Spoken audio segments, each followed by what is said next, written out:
Atlantic Records signed the Cash Me Outside girl. Cash me outside, how about that? And the butthurt. Oh my god, the butthurt is fucking delicious. I'm glad she got fucking signed. And I'm not glad because I'm a fan or anything like that. I'm not a fucking fan. Never listened to her fucking music. In fact, I had people asking me if I would review her song, and I'm like, listen, I don't fucking wanna. I don't wanna listen to it. I am perfectly content with allowing that sort of thing to be Anthony Fantano's burden. The reason why I'm glad it happened is because it allows me to taste the tears of so many entitled people who refuse to cope with the reality around them. They're fixated on these ideas of how things ought to be and who deserves what. Listen, there is no such fucking thing as deserves in the real world. Especially not in the fucking music industry or any kind of entertainment industry. It all comes down to whether or not you're able to get people to care about the shit you're doing. It could be in a good way or in a bad way, but if you're not inspiring people to feel anything or have any kind of engagement with the shit you're doing, then you're not gonna get the things that you believe you deserve. It always makes me laugh, man. Oh, I did this and that, I spent so much time, I worked so hard, I spent so much money, and this person gets it? This person doesn't deserve it, I deserve it. It's like, really? You know, people can't draw 5 fucking kids to a local show, but they'll have really strong ideas about who deserves what, because they think they worked so hard, so they just automatically deserve something because they spun their wheels for a few years. If you've been working so hard for so many years that you think you deserve something, yet people aren't finding value in it, they're not responding to it, either you're failing to get them interested in it, or they are getting interested, and when they find it, they just don't care. Either it's not good enough, it's not inspiring any kind of feeling in them, whether it be positive or negative. You'll see a lot of bands that are resistant to learning how to market themselves more effectively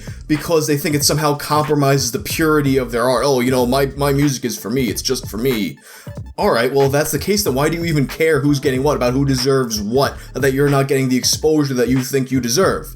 Clearly you care, so you might as well do it effectively. I'll see so many people who, like, they think the be-all, end-all of fucking capturing people's attention is they'll post an ugly-ass flyer to Facebook, Instagram, where no one gives a shit about fucking flyers. They'll do that, sit back, and just wait for the fame to roll in. Nobody fucking cares.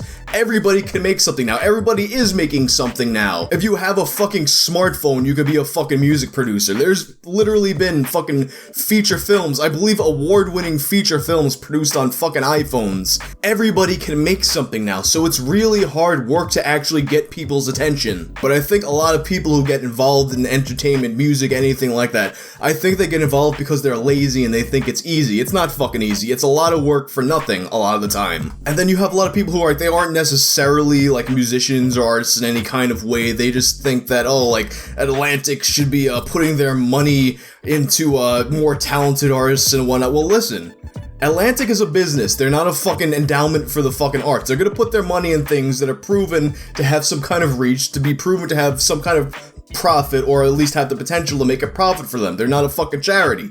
You know, make your own fucking label, invest in a band, make out a business loan, something. And you know what? You don't even have to fucking do that.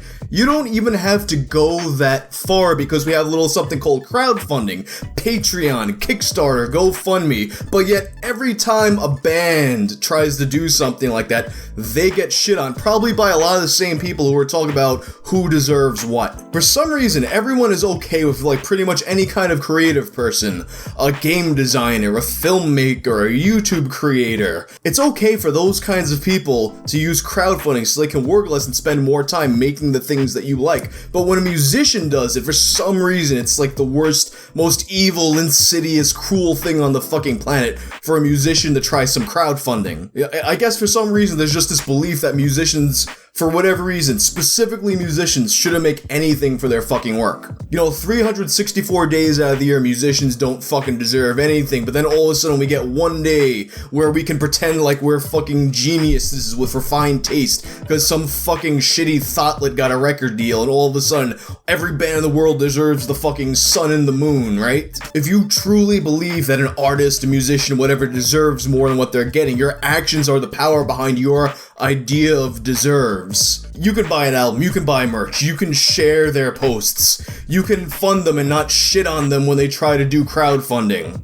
Everyone out there that complains about, hey, the things I don't like are successful and I don't think that should be, but the things I do like, they aren't as successful as I like them to be. I don't want to see those complaints unless there's a fucking fly in my room. I don't want to see those complaints unless I see you taking every step you can to personally ensure that the things that matter to you are more successful. Because if you're really not about that, then all you're really doing is trying to look a certain way for everybody on Facebook.